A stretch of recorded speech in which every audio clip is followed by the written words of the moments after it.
The skies of Varelia 9 turned red before the first shot was fired. No one knew why the enemy ships entered orbit without warning. Alari stood near the edge of the cliff, her glowing tail swaying behind her. Her people believed the humans would never return to this part of the galaxy. They were wrong. She didn't fear war. She was born in it. Raised in battlefields. Her tail, long and alive with pulses of energy, was her pride and her weapon. But she had never faced what was coming that day. The sound of explosions ripped through the valley.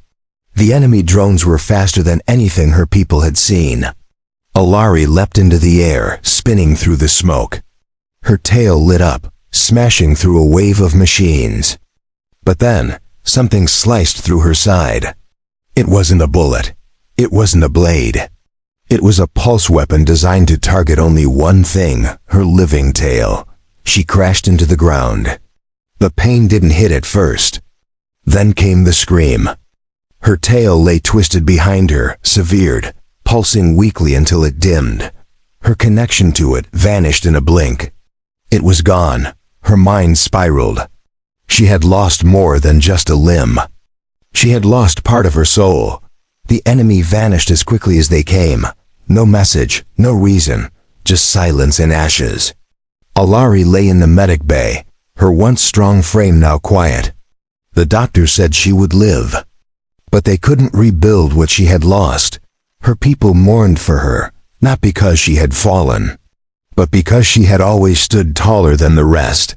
Now she didn't rise from her bed. She didn't speak. She didn't look at her reflection. The warrior was gone.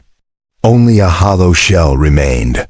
Far away, on a human outpost orbiting Saturn's third moon, a message pinged. A request marked classified reached the desk of an engineer named Elias Ward. He wasn't a soldier. He didn't wear medals. But he was known for one thing, building things no one else could. He stared at the file. It wasn't a blueprint. It was a scan of her, the alien girl, her biosignature, her neural map, and the detached fragment of her tail's core. There were no orders. Only a note. If you can help, come to Varelia 9. They will not ask again. Elias didn't ask questions. He packed his tools and left the station. His colleagues thought he was chasing rumors. They didn't know the weight of the file. They didn't see the eyes in the scan, the pain behind them. The message haunted him. When he landed on Varelia 9, the skies were gray. No one greeted him. No one spoke. Only one soldier pointed to the old temple-turned lab where the wounded girl lay. The air inside smelled like broken circuits and old metal. He found her alone. Alari didn't speak when she saw him. She didn't care if he was human. She didn't care if he was a god. Her eyes didn't move, but he did. He sat beside her and opened his case. And without permission, without protocol, he began to work. Days turned into nights. He studied her. Old tail, not just its design, but the way it connected to her thoughts. It wasn't just tech, it was alive. A blend of bioenergy and emotion. Something no human had ever built. But Elias didn't try to copy it. He tried to understand it. He spoke while he worked. Not about war, not about pain. He told her about stars, engines, and rain. He told her about a tree he once saw growing through metal on a forgotten ship. Slowly, Alari blinked. Her fingers moved. One night she asked him one word. Why? He paused, looked at her, then whispered, because you're still alive. That night, she dreamed. For the first time since the battle, she dreamed. In the dream, her tail glowed again. But it was different, stronger, sharper, wiser. Elias didn't sleep much. He built in silence. He coded circuits with thought sensors. He crafted each joint by hand. And when he was done, he didn't test it. He offered it, not as a gift, but as a chance. Alari stared at it. The new tail was beautiful. Sleek, lit with soft blue lights that shimmered with her heartbeat. She reached out. Her hand trembled. When the tail connected, something inside her sparked, not pain, not power, but purpose. She stood up. Slowly, her feet felt new. Her balance returned. The tail moved before she did, sinking with her without command. It wasn't just a part of her. It was her again. And when she turned to Elias, her voice returned in a whisper.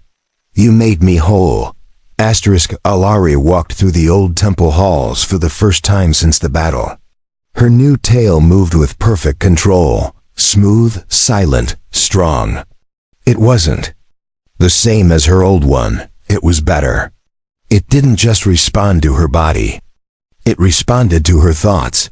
The other warriors watched her from a distance. Some whispered, some bowed their heads. They didn't know whether to salute her or avoid her. She wasn't just a soldier anymore. She was something different. Something touched by human hands. Elias stood quietly near the edge of the forge room. He didn't expect her to speak. He just wanted to see if it worked. But Alari didn't stop at the door. She walked to him, looked into his eyes, and said 2 words. He didn't expect to hear, "Train me." He raised a brow. "You want to fight again?" She nodded. Her voice was steady now. "The enemy is still out there. They took something from me. I want to return the favor." Training began the next morning. Elias had no weapons to offer, only tools. But Alari didn't need weapons, she was the weapon. The tail responded faster than any sword. It could bend, strike, block, and even pierce armor. She just needed to learn its full limits. Each day she moved faster, jumped higher, landed harder. The tail whipped like lightning. It glowed with her thoughts. And when she closed her eyes, she could feel the pulse of it like a second heartbeat. Elias watched, recorded, adjusted. Every night, he fine-tuned the systems.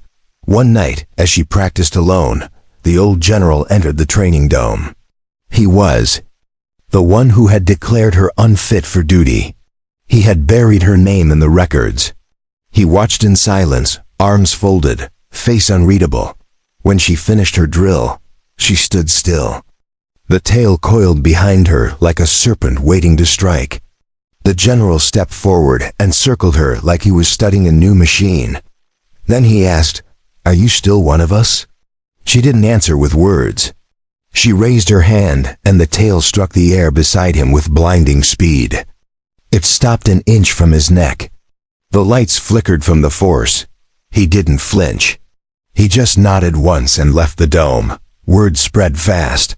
Alari was not just back, she was more. She was something they had never seen. Soldiers came to watch her. Engineers asked to study her. Some even feared her. But she didn't care. She had one goal now. Elias was summoned to the High Council 2 days later. They wanted answers. How did he build it? Was it safe? Was she controllable? He answered calmly. He told them it wasn't about control. It was about trust. And they had none. They wanted to separate them. They claimed he had violated protocol. They feared what she might become. But before they made a decision, the alarm rang through the council chambers. It was the sound no one wanted to hear again. Enemy ships had returned. They weren't coming in silence this time. They announced themselves with weapons and fire. The skies turned black. The energy fields failed. Drones poured down like rain. Varelia 9 was under siege again. Alari stood at the gates in full armor. Her tail pulsed with blue light. She didn't wait for orders. She didn't wait for fear. She launched herself into the air with a single leap. The tail coiled around her and blasted her forward like a cannon. The battlefield erupted. Warriors fell, buildings shattered. But in the center of the chaos, Alari spun like a storm. Her tail moved in every direction, cutting, shielding, throwing machines into the sky. She became the center of gravity. Elias stood at the command post watching her signal. Every move she made lit up the screen. Her pulse levels stayed steady. Her neural feedback was flawless. The connection was perfect. She wasn't just whole again. She was unstoppable. The enemy sent something new, a mech unit larger than a dropship. It had multiple arms and a plasma core in its chest. It towered over the battlefield and fired at everything in its path. The ground cracked beneath it. Alari didn't hesitate. She launched toward it. The tail wrapped around a fallen beam, and she swung through the air. The mech fired a blast. She twisted mid-air and dodged it by inches. She landed on its chest and drove her tail straight into the plasma core. The explosion lit up the valley. Fire and wind pushed everything back. For a moment, nothing moved. Then the mech collapsed in pieces. Alari stood on top of the wreckage. Her armor scorched, her tail glowing brighter than ever. Elias exhaled slowly. He didn't cheer. He didn't clap. He just smiled as he watched her figure through the smoke. She was no longer broken. She was no longer feared. She was the reason they still stood. She walked back into the city alone. No one stopped her. No one questioned her. This time, they didn't salute out of duty. They bowed out of respect, and she finally smiled. The city was quiet after the battle. Debris still smoked in the streets. Alari sat on the edge of the ruined balcony, her feet dangling over the wreckage below. Her new tail wrapped gently around the broken stone, pulsing slowly like it was breathing. With her, she looked out at the horizon. Clouds still carried the smell of war, but there was something else in the air too. Peace, not the kind that came from victory. The kind that came from surviving when no one expected you to. Elias walked up behind her. He carried a canister of warm nutrient brew and handed it to her without a word. She took it with a soft nod. For a moment, neither of them spoke. They just watched the broken sky together. "You've changed," he said quietly. She sipped and didn't look at him. "No, I've just remembered who I was." Elias sat down beside her. "You fought like 10 soldiers combined. That tail wasn't just tech. It became a part of you faster than I thought possible." She turned to him. "That's because you didn't build a tail. You built a bridge between what I was and what I could become." He looked away, a little embarrassed. "I just followed the data." "No," she said. "You followed my silence and answered it with design." The council summoned them again the next day, this time not to punish, but to request. They wanted the design replicated. They wanted the tail for others. They wanted an army of warriors like her. Alari stood before them in silence.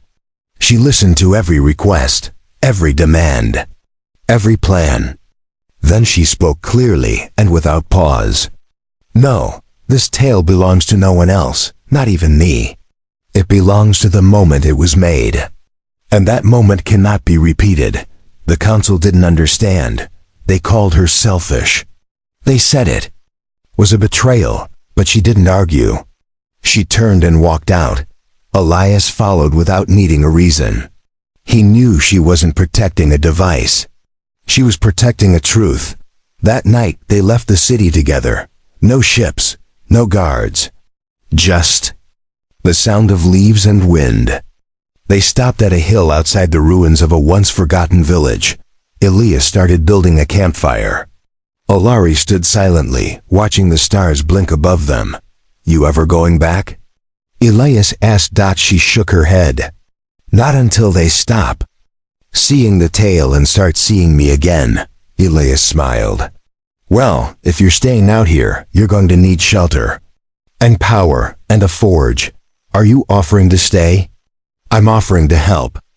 As long as you keep swinging that tail, I'll keep tightening the bolts." She nodded slowly. Her tail moved gently behind her. It was stronger than ever. But for the first time, she wasn't thinking about war.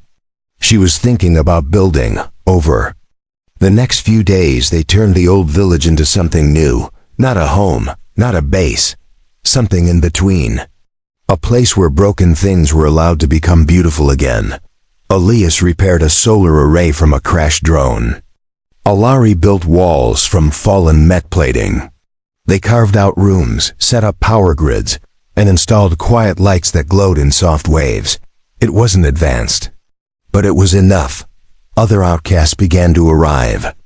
Wounded soldiers, discarded scouts, even old engineers with no place to return. One by one, they came, not to fight, but to be seen, to be fixed, to begin again. Alari didn't call herself a leader, but they listened to her voice. They followed her actions. And when one of them lost a limb in an old blast trap, Elias built something for him too. It wasn't as elegant, but it worked. And it gave the man hope. The forge became a symbol, not of war, but of restoration. Soldiers stopped arriving with weapons. They came with memories, with pain, with the need to be made whole again. Alari didn't turn them away. She didn't promise perfection, only possibility. She stood in the center of the forge one evening, firelight dancing on her armor. Her tail lit the shadows like a torch. She looked around at the people hammering, welding, shaping. This wasn't what she expected when she lost her tail. But maybe it was what the galaxy needed. Elias walked up and handed her a tool. She took it without a word. Together, they continued building, and the forge kept burning. The forge was no longer just a place. It had become a symbol across nearby systems. Ships with damaged crew members, half-broken droids, and tired scouts now made their way toward the hill where fire still danced. Every night, Alari spent her mornings training the new arrivals. She didn't teach them how to fight.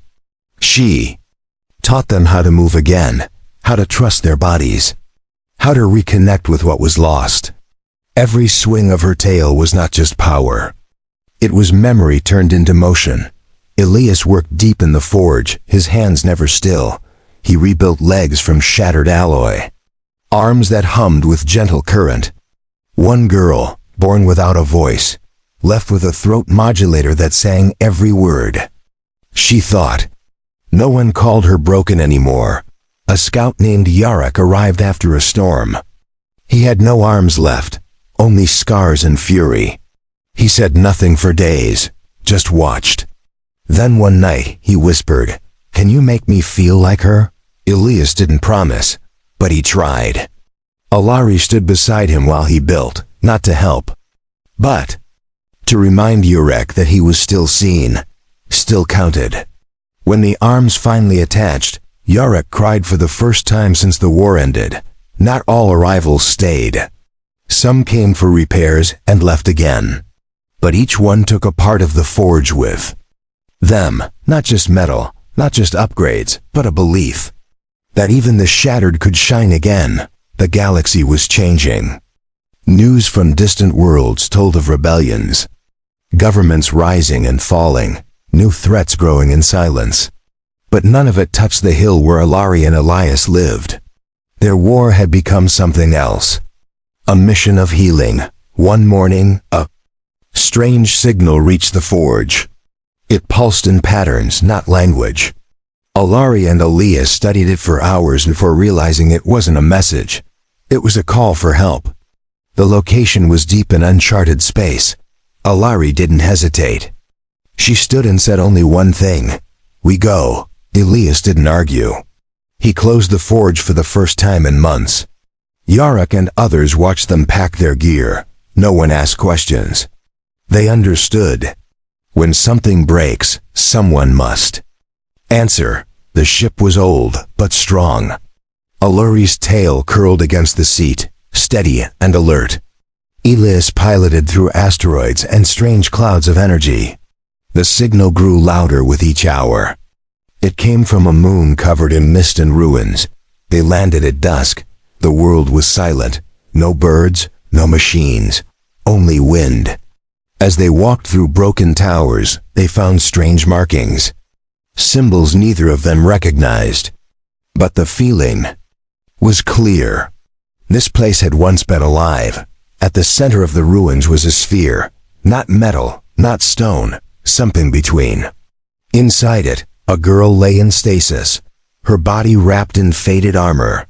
And beside her floated what once was a tail, severed. Lifeless, familiar, Alari stepped forward slowly.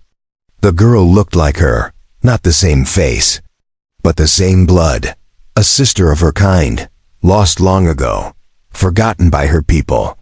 Preserved by a machine no longer working, Elias examined the pod. She's alive, barely, but the systems are failing.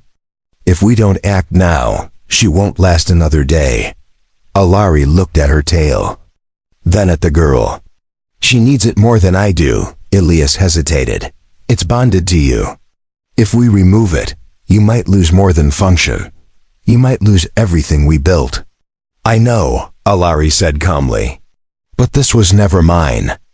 Alone. It was always meant to be shared. They worked through the night. Removing the tail was like separating soul from flesh. Alari shook, but she didn't cry. The moment the tail disconnected, her body slumped. But she kept her eyes open. She watched Elias reattach it to the sleeping girl. When it connected, the pod blinked. The air changed. The lights brightened. The girl's chest rose. Her eyes opened.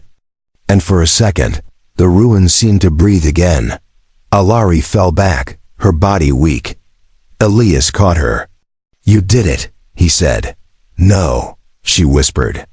We did.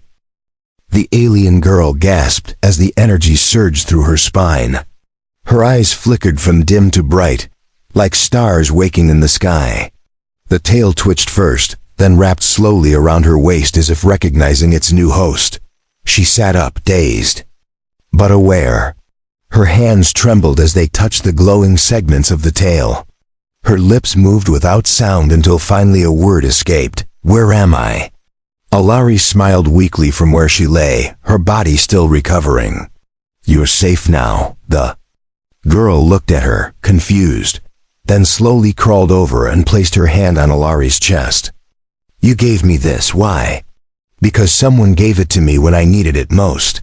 Now it's your turn. Elias helped Alari sit up. Her body was weaker now, moving felt heavier. But she didn't regret it. In the girl's eyes, she saw strength. Returning, purpose forming. The same way Elias once saw it in her. They stayed on the ruined moon for 2 more days. Elias repaired the pod systems. The girl, who called herself Kirel, began to walk. Her steps were shaky at first. But with every hour, she became more confident. Her tail guided her like a compass. Alari spent her time watching. Not with sorrow, but with quiet pride. She had passed something sacred forward, and it had found a worthy bearer. Before leaving, Kirel knelt beside the sphere that once held her. She whispered a vow in a language Alari didn't know. But she understood the meaning. A promise to never forget. A promise to fight if needed. A promise to live fully. They returned to the ship as a trio. Kirel sat beside Elias, studying every switch and screen. She asked questions about the forge, about Earth, about why a human would help someone like her. Elias just smiled and said, because I could. Back at the forge, the people welcomed them with fire and song. Yarek lit torches along the walls. The girl with the singing throat sang louder than ever. The forge felt fuller, brighter, stronger. Kirel didn't wait for permission. She joined the forge the next day, helping carry metal, learning how to adjust limb settings. She even started training with Alari. Their styles were different, but their bond was instant. Alari moved slower now. Her balance was off, but her mind was sharp. She became the voice of the forge, the strategist, the teacher. And with every passing day, she watched Kirel rise. Elias noticed something too. The forge was no longer built on repair alone. It was evolving. People were creating new designs. Not just replacing what was broken, but improving, innovating, becoming more than they once were. One evening, a message reached them from a nearby colony. A ship full of war refugees had crash-landed on a frozen world. Supplies were low, injuries high. Their distress signal had gone ignored for days. Until now, Alari looked at Kirel. "This is your mission." Kirel hesitated. "Alone?" "You won't be alone. You'll take the forge with you, not the place. The people, the idea. Show them what healing looks like." Kirel nodded. She understood. Not with words, but with the way her tail coiled behind her like a torch ready to be passed. Preparations began that night. Half the forge volunteered to go. Elias packed tools. Yarok readied the transport. Kirel stood on the hill where Alari once stood after. Her recovery. Now it was her turn. The next morning, as the ship lifted into the sky, Alari stood at the edge of the landing pad. She didn't cry. She didn't wave. She simply placed a hand on her chest and bowed. Kirel did the same from the ship. The forge had done what it was meant to do. It had lit another fire. The rescue mission became more than just a mission. It became a message. Kirel and the team reached the frozen colony within 2 standard days. The ship landed hard, but the forge crew worked fast. They set up heaters, carried out the wounded, repaired broken shelters with salvaged hull metal. The refugees had nearly given up. Children were weak. Elders couldn't move. Many of them hadn't eaten in days. But when Kirel stepped into the snow, her glowing tail lighting the frost around they felt something they hadn't felt in weeks. Hope. She worked without pause, carrying supplies, adjusting limbs, sharing strength where it was needed. Some asked who she was. She didn't answer with a name. She answered by action. Elias directed the energy grid, wiring makeshift panels to generate warmth. Yarok and others hunted in the mountains for clean water. No one waited for commands. They just moved, like parts of a body that remembered how to live. Within 3 days, the colony was no longer dying. Fires lit up the valley. The sick began to rise. Some even laughed again. A child pointed at Kirel and said, "She looks like a warrior from the stars." And the others agreed, but the danger wasn't over. A signal crackled from the southern ridge. A pirate ship, armed and scanning. They had tracked the colony, hoping to scavenge what remained. Now they saw movement. They would strike before dawn. Kirel stood at the edge of the ice plain. Her tail swayed gently behind her. She didn't have an army. She had engineers and medics. But her face was calm. She remembered what Alari had said before she left. Sometimes to protect what's healing, you must fight without hate. She called the forge crew together. They didn't panic. They prepared. Traps were set. Beacons were arranged. Old wreckage was turned into walls. Even the children helped carry wires. Everyone had a part. When the pirates arrived, they were confident, armed, laughing. They expected no resistance.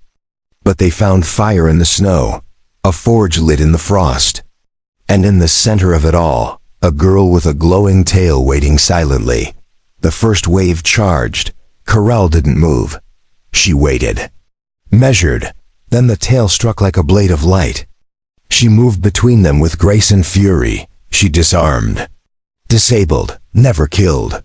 Only stopped what needed stopping. The forge team worked as one. Yarok led a group that disabled weapons. Elias hacked the pirate systems mid-combat. Alarms blared on their ship. Panic spread among the invaders. They weren't facing an army. They were facing something more dangerous. A community that refused to fall. By sunrise, the pirates had fled. Their ship left behind smoke and silence. No life was lost. Not one injury. Only strength reclaimed. Kirel stood before the colony as they cheered. She didn't lift her hand. She didn't take credit. She only said, "Now you are part of the forge too." When they returned home, the forge was waiting. Alari was sitting under the rebuilt archway, her eyes glowing with quiet pride. Kirel ran to her and dropped to one knee. "You were right," she whispered. I didn't need to destroy. I only needed to protect. Alari reached out and lifted her chin. Then, you've become more than I ever was. The forge held a celebration that night. The fire burned high. The stars above blinked in rhythm with the music. People danced not because they won a battle, but because they remembered how to feel alive again. Elias stood beside Alari, his hands covered in grease, his eyes watching. The sparks rise into the sky. We should rebuild the tail. For you, make it better, stronger, Alari smiled. No, I think my time with it has passed. It belongs to a new generation now, he nodded, not in sadness, but in understanding. The forge kept burning. The forge had grown beyond its walls. What started as a hidden shelter on a quiet hill had become a network. Across systems and colonies, people whispered its name. Soldiers sent home from war with broken minds. Children born without limbs. Survivors, scarred by time. They all found their way to the forge, but Alari had grown tired. She sat by the stream below the forge every morning, listening to the sound of water running over stone. Her tail was gone, and she felt the difference each day.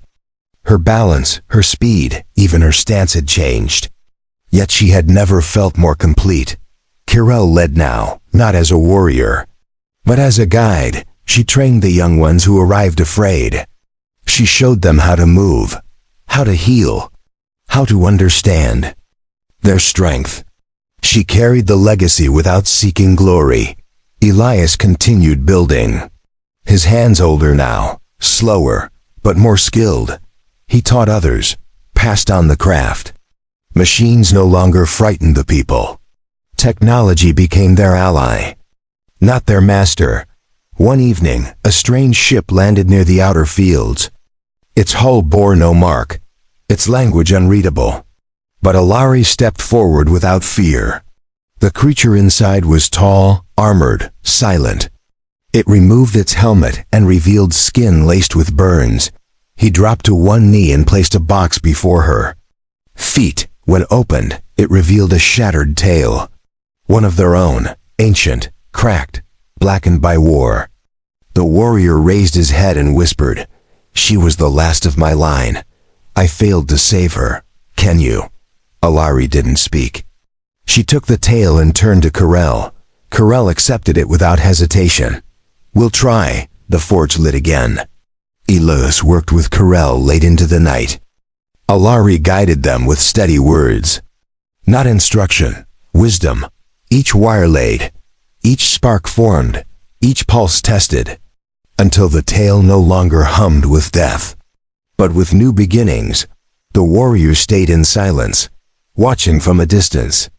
When the tail was reformed, he placed it on his back, bowed low to the ground, and left without a word.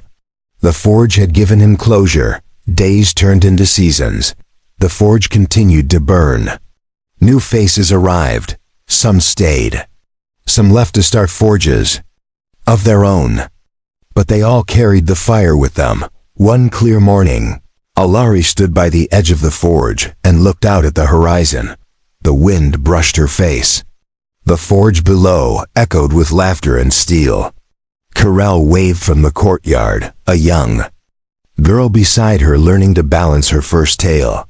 Elias walked up beside Alari with a small device in hand. "We finished it. The new model, faster, cleaner. Yours if you want it." Alari looked at the device. She smiled and shook her head. "I'm no longer the fire. I'm the ember that lit it." He nodded slowly and placed the device on the ledge. "In case you change your mind." Alari watched the forge below. Her people, her legacy, her reason. She stepped back, turned to Elias and said, "Then let's keep building."